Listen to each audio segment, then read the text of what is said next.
Yes, reka tugusuhuze twifurize ibihe byiza wowe dukurikira umunsi ku wundi ku rubuga rwa Rwanda Burundi Updates n'amakuru agezweho muri kano kanya cyari tariki 28 z'ukwezi kwa 12 2025.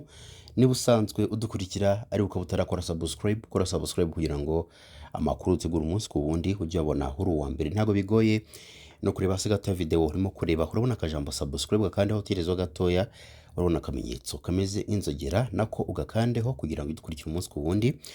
Ni umusaza w'imyaka 70 y'amavuko wo mu mudugudu wa Karama akagari ka Mashesha n'umurenge wa Gitambi yasanzwe yahiye igice cy'umubiri yanapfuye. Amakuru twamenye avuga ko uyu musaza witwa Nsabimana Pascal atabanaga n'abana be ahubwo yari yaragarutse kwa nyina ufite imyaka 92 y'amavuko kugira ngo amwiteho. Uyu mukecuru nawe wasanze umwana we yahiye atabaza inzego z'ubuyobozi. Ibi byabaye mu ijoro ryo ku itariki 24 rishyira tariki 25 Ukuboza 2025 bimenyekana ku isaha ya saa moya za mu gitondo nk'uko Manirarora James n'umunyamabanga nshingwabikorwa w'umurenge wa Gitambi yatangaje. Ati ni umusaza w'imyaka 70 wabanaga na nyina w'imyaka 92 yatashye nijoro araryama. Twamenye mu gitondo saa moya ko uwo mukecuru twabimenye hagiye kumureba asanga yapfuye. Amakuru avuga ko nyakwigendera yakundaga itabi risanzwe bityo ubuyobozi bukeka ko ryashokeye kuri matora yasinziriye igice cy'umubiri we kigashya, rero bimuvira mu rupfu.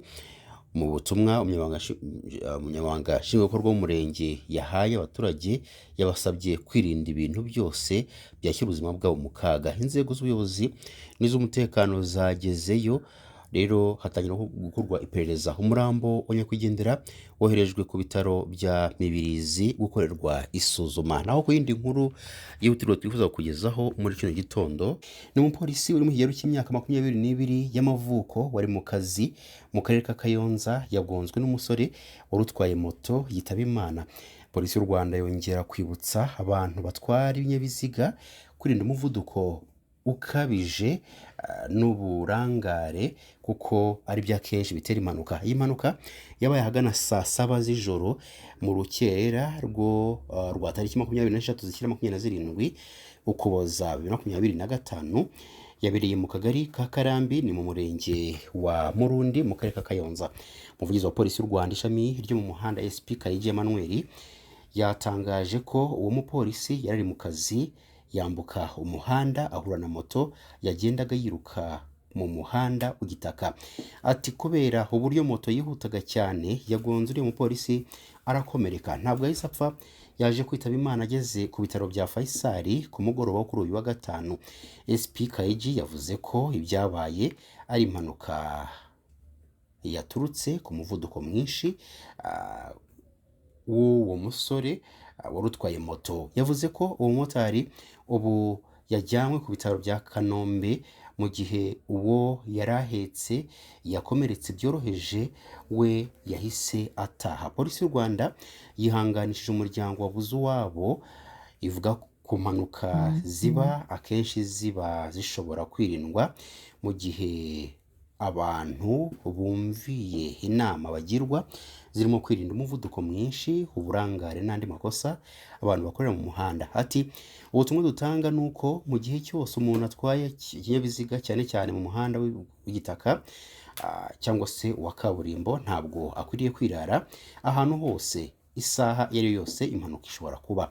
Nta burangare bukwiriye kubaho mu gihe cyose atwaye, kwibwira ko ari ahantu hadakunze kunyura ibinyabiziga ugatwara nabi mu muvuduko mwinshi sibyo.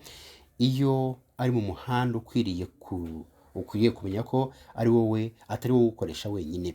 SP Kayigi yavuze ko kandi abagenzi bakwiriye guhwitura abamotari babatwara kuri za moto bakababwira kugenda gake kuko akenshi iyo bakoze impanuka nabo bibagiraho ingaruka. Iyi mpanuka ibaye mu gihe mu cyumweru gishize nabwo hari indi yaguyemo umupolisi ubwo DJ Toxic yagongaga umupolisi muri peyaje mu mujyi rwagati agahita yitaba Imana.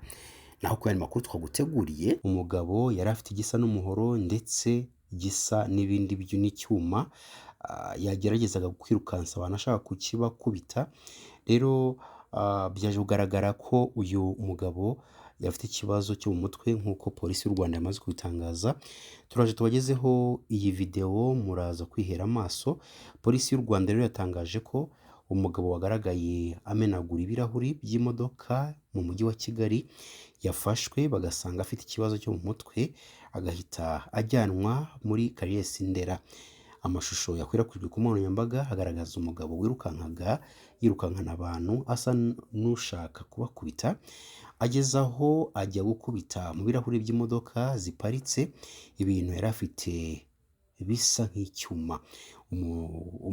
Ubutumwa polisi y'u Rwanda yashyize kuri X cyangwa se kuri Twitter bugaragaza ko umugabo yagaragaye muri aya mashusho yafashwe. Iperereza ry'ibanze ryagaragaje ko afite uburwayi bwo mu mutwe, yajyanywe ku bitaro bya Caraes Ndera. Ubuyobozi bw'ibitaro bya Caraes Ndera bwatangaje ko mu mwaka wa 2024-2025 byakiriye abarwayi bagera ku 119,859 biyongereyeho 17.7% ugereranije n'umwaka wari wabanje.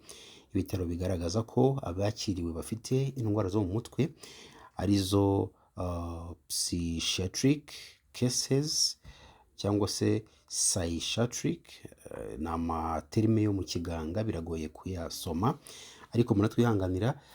Rero bangana na 36,335 naho indwara z'imyakura zizwi nka neurological cases bari mu 53,524.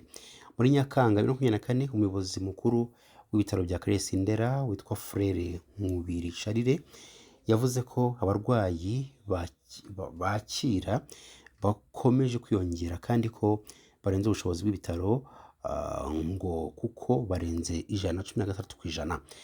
Yanagaragaje kandi ko abarwayi benshi ibi bitaro byakira biganjemo mu mujyi wa Kigali wari wihariye 45% kandi ko abarwayi ibitaro byakira biyongereye cyane nyuma ya COVID-19.